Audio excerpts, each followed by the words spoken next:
coffee, my old friend. I've come to order you again. I hear the grinding of espresso beans. I need a double shot of pure caffeine. And the indie band on the speaker soothes my brain. So I'll remain within the sounds of Starbucks. I tried to brew my own at home, but felt so quiet and alone.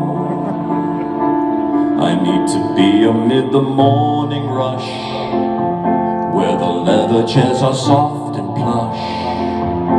And I'll drink a grande cappuccino with a pumpkin scone, and charge my phone, and listen to the sound of Starbucks. Then I heard an awful scream. They had totes run out of cream. A new employee spilled some coffee grounds, and the Wi-Fi went completely down. And a lady in yoga pants threw her latte at the wall. The cops were called. Then came the sound of sirens, and in the drive-thru lane I saw 100 SUVs or more.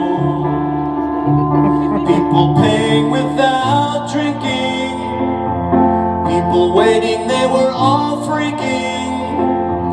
People going off 'cause they couldn't get a caramel frap. Holy crap.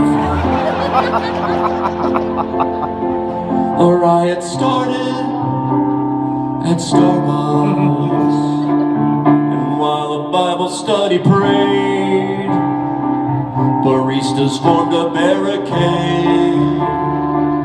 The manager cried out a warning to the angry mob that was forming, and he said, I checked Google Maps, there's another store across the street. So we stampede and return to the sound of Starbucks.